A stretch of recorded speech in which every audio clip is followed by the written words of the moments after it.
बिस्मिल्लाहिर्रहमानिर्रहीम। आज पढ़ेंगे कि how to write electronic configuration. कैसे लिख सकते हैं जी आप इलेक्ट्रॉनिक कन्फिग्रेशन डिफरेंट एलिमेंट्स की। कौन सा वाला सब शेल पहले फिल करना है, कौन सा कब। ठीक है, जैसे अब 1s है, 2s 2p, ये सब शेल्स होते हैं शेल्स के अंदर। ठीक है, जिस तरह 3s हो गया, 3p हो गया, 3d हो गया। ठीक है, इसी तरह 4s के अंदर भी होते हैं, 4s हो गया, 4p एंड 4d और 4f भी होता है। तो अब आपने ये पता कैसे चलेगा कि किस वाले को सबसे पहले फिल करना है और किस वाले को उसके बाद फिल करना है। ठीक है, इसका ऑर्डर क्या होगा, इनको किस ऑर्डर के अंदर फिल करना है। ठीक है, ये चीज़ समझने के लिए जो है ना इलेक्ट्रॉनिक कन्फिग्रेशन को समझने के लिए अब थोड़ी सी ना एक ट्रिक यूज़ करेंगे। ठीक है, एक ट्रिक यूज़ करेंगे जिससे आपको ये चीज़ याद नहीं रखनी पड़ेगी, बल्कि एक ट्रिक से आपके जहन में रहेगी कि किस तरह से आपके पास सब शेल्स का ऑर्डर होता है। तो इसके लिए जो है ना आप सबसे पहले क्या करते हैं कि सब शेल्स को लिखते हैं जो आपके पास S P D and F sub shells है। ठीक है, और इसके बाद जो है ना 1 2 3 एंड 4 हमने नीचे लिखा है। और ये जो 1 2 3 एंड 4 है, ये क्या है, ये इनका नंबर है, यानी कि शेल नंबर है जहाँ से ये स्टार्ट होते हैं। तो इसको लिखना कैसे आपने, एस है तो एस को आप 2 दफ़ा लिखें, फिर पी एंड एस इसको उल्टी तरतीब के अंदर, पी और एस जो है ना उसको भी आपने 2 दफ़ा लिखना है। अभी हम क्या बना रहे हैं, ये हम एक ऑर्डर बना रहे हैं, सीक्वेंस बना रहे हैं जिसके अंदर हमने इलेक्ट्रॉन्स को फिल करना है। असल में इलेक्ट्रॉनिक कन्फिग्रेशन निकाल रहे हैं। फिर डी पी और एस लिखें, और डी पी एस जो है ना ये भी आपने 2 दफ़ा लिखने हैं। उसके बाद अब आप एफ से ले लें, एफ डी पी एस और एफ डी पी एस, ये भी अब आपने 2 दफ़ा लिख लेने हैं। ठीक है जी, एफ डी पी एस और एफ डी पी एस 2 दफ़ा हो गया। अब आपने इसके बाद क्या करना है, ठीक है, इसके बाद जो है ना आप इसके साथ काउंटिंग लगाएंगे, क्योंकि यहाँ पे अब काफ़ी सारे एस और पी और डी और एफ इकट्ठे हो चुके हैं। तो अब आपने इसके ऊपर काउंटिंग लगानी है। ठीक है, फिर फर्स्ट सबशेल जो है ना वहाँ से एस से स्टार्ट हो रहा है, तो आपकी काउंटिंग एस के लिए 1 से स्टार्ट होगी और 1 से लेके ये 8 तक जाएगी। फिर हम पी को देखते हैं, पी सेकंड से स्टार्ट हो रहा है, तो पी वाले को जो है ना अब आपने सेकंड से नंबर लगाना है।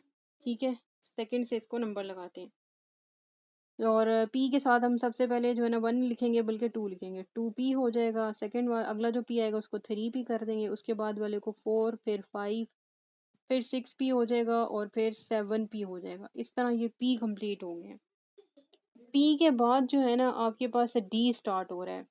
ठीक है, d को एक नए कलर से रिप्रेजेंट कर लेते हैं। डी को 3 से स्टार्ट किया हुआ है, थर्ड शेल के अंदर डी आपको मिलता है, तो 3 से स्टार्ट होगा। 3 जो है ना वो आपको डी जहाँ पे नजर आएगा पहले दफा उसको 3 लगा दें। नेक्स्ट वाला डी 4 हो जाएगा, देन आपके पास अगला 5 और उसके बाद वाला 6 हो जाएगा, 6d।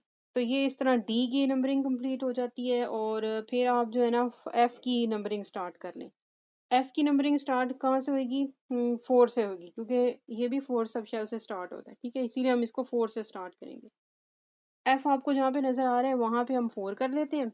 ठीक है, 4f, और नेक्स्ट वाला जो एफ होगा उसको आपने 5 कर देना है, 5f। तो ये जो है ना इस तरह से ये आपकी इलेक्ट्रॉनिक कॉन्फ़िगरेशन का जो सीक्वेंस है, या जिस ऑर्डर के अंदर आपने इलेक्ट्रॉन्स फिल करने हैं, ये हमें मिल चुका है। n+n रूल या कोई भी जो रूल वगैरह उसको जहन में रखे बगैर हमने एक सीक्वेंस हासिल कर लिया है। और इसके अंदर जो है ना हम इंक्रीजिंग ऑर्डर के अंदर ये हमें मिल गया। इसके अंदर अब जस्ट आपने इलेक्ट्रॉन्स फिल करने हैं।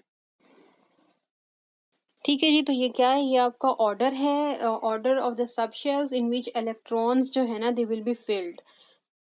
इसके बाद अब हम देखते हैं कि मैक्सिमम नंबर ऑफ इलेक्ट्रॉन्स जो है ना वो कितने कितने फिल होते हैं। एस के अंदर 2। ठीक है, इसके बाद आप 4 इलेक्ट्रॉन्स का इजाफा करें ना तो 6 आ जाता है। पी के अंदर 6 और फिर 4 इलेक्ट्रॉन्स मजीद करें तो 10, यानी कि डी के अंदर कितने आ जाएंगे, 10। और इसी सीक्वेंस को बरकरार रखें तो फिर एफ के अंदर कितने आ जाएंगे, 14। तो इस तरह जो है ना आपके पास मैक्सिमम नंबर ऑफ इलेक्ट्रॉन्स आ जाते होते हैं। तो maximum number of electrons S में 2 होंगे, पी के अंदर 6, डी के अंदर 10 और एफ के अंदर 14 आ जाएंगे। ये याद रखेंगे ताकि जब इलेक्ट्रॉन्स फिल कर रहे हो तो इससे ज़्यादा हम इसके अंदर भर नहीं सकते, हमें नेक्स्ट की तरफ मूव करना होगा। 1s के बाद 2s और 2p इस तरह आगे मूव करना होगा। मैक्सिमम इससे ज़्यादा आप एक सब शेल के अंदर इलेक्ट्रॉन्स नहीं डाल सकते। ठीक है, और इसके बाद जो है एग्जाम्पल देख लेते हैं। ठीक है जी, तो एग्ज़ाम्पल नंबर 1 आसान सी ले लेते हैं, मिसाल के तौर पे कार्बन ले लेते हैं, ठीक है जी। तो एग्ज़ाम्पल नंबर 1 में कार्बन एटॉमिक नंबर है जी 6 और इसको अगर हमने फ़िल करना है 6 का मतलब कि नंबर ऑफ़ इलेक्ट्रॉन्स कितने हैं 6 हैं। ऊपर वाला जो सीक्वेंस है उसको देखते हुए फ़िल करेंगे, 1s के अंदर 2 आ जाएँगे, 2 क्योंकि आपने टोटल 6 इलेक्ट्रॉन भरने हैं तो 6 अभी पूरे नहीं हुए, 1s के अंदर 2 आए हैं, 2s के अंदर 2 हो जाएँगे तो 4 अभी 2 और रहते हैं, तो वो आपको आगे मूव करना पड़ेगा 2p के ऊपर और 2p के अंदर आप 2 डाल देंगे। तो टोटल अब क्या हो गए हैं 6 इलेक्ट्रॉन पूरे हो गए हैं, इससे आगे हम नहीं जाएँगे, तो यही हमारा ना बस ये ब्रैकेट के अंदर यही हमारी जो है ना इलेक्ट्रॉनिक कॉन्फ़िगरेशन हो जाएगी कार्बन 6 के लिए।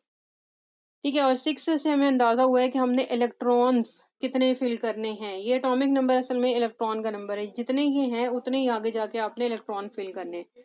तो ये इस तरह 1s2, 2s2 and 2p2 fill होगा। ठीक है, अब अगली एग्ज़ाम्पल देख लेते हैं, नेक्स्ट एग्ज़ाम्पल ले लेते हैं नियॉन की। नियॉन जो है 10, 10 मतलब 10 इलेक्ट्रॉन्स हैं, इसको फ़िल करना हो तो फिर आपने भी उसी तरह से ऊपर से ले लेते हैं। इलेक्ट्रॉनिक कॉन्फ़िगरेशन का वही सीक्वेंस जो है ना उसको फ़ॉलो करते जाना है। सबसे पहले 1s है तो 1s के अंदर 2 आ जाएँगे, फिर 2s है 2s के अंदर 2 आ जाएँगे और 2p जो है उसके अंदर 6 डालेंगे तो ये आपके 10 इलेक्ट्रॉन्स पूरे हो गए हैं। इससे आगे हम नहीं जाएँगे क्योंकि इलेक्ट्रॉन्स ख़त्म हो गए हैं, इससे आगे हमारे पास इलेक्ट्रॉन्स ही नहीं है भरने के लिए। थर्ड एग्ज़ाम्पल ज़रा ज़्यादा एटॉमिक नंबर की ले लेते हैं। लेट्स सपोज़ हमारे पास स्कैंडियम ले लेते हैं। स्कैंडियम जो है ना Sc से रिप्रेज़ेंट होता है, एटॉमिक नंबर है 21। अब 21 एटॉमिक नंबर है तो हमने इसी तरह से लेना है पूरा सीक्वेंस 1s2 ठीक है, 2s2 हो जाएगा और 2p के अंदर 2s2 ठीक है, नेक्स्ट आपके पास 2p आ जाता है, 2p के अंदर आपने 6 डालने हैं, ये अभी आपके पास कितने कंप्लीट हुए 10 इलेक्ट्रॉन्स, अभी आगे हमें और जाना पड़ेगा। नेक्स्ट मूव करेंगे जी, 3s आता है, फिर अब हम आगे 3s 3p आगे हमें जाना पड़ेगा, ठीक है? तो 3s जो है ना 3p 4s और इससे आगे हमें कंटिन्यू करना है। तो अब लिख देंगे 3s 3s2 3p में आ जाएँगे 6 और उसके बाद जी आपके पास 4s आ जाता है। 4s में आ जाएँगे 2 और अभी भी हमारे पास कितने हो गए 20 हो गए, अभी 1 इलेक्ट्रॉन रहता है। तो फिर आप आगे मूव कर जाएँ डी के अंदर, डी में आप 1 इलेक्ट्रॉन डाल दें। तो ये आपकी इलेक्ट्रॉनिक कॉन्फ़िगरेशन हो जाएगी स्कैंडियम 21 के लिए। ठीक है? तो इस तरह ना आप इलेक्ट्रॉनिक कॉन्फ़िगरेशन अपनी कंप्लीट करते जाते हैं। जस्ट ये आपको एक सीक्वेंस याद होना चाहिए, सीक्वेंस निकालने की ट्रिक भी मैंने आपको बता दी है। ये आपको याद है तो जस्ट आपने इलेक्ट्रॉन्स अंदर फिल करने हैं। नेक्स्ट रूल्स हैं और रूल्स जो है ना वो आप ज़रूर देखें नेक्स्ट वीडियो में। उससे आपको ज़रा बेहतर समझ आएगी कि ये सीक्वेंस जो है ना, ये कैसे आता है, ये n+l रूल क्या है? ये वहाँ से आपको समझ आती है, ट्रिक के अलावा। Thank you.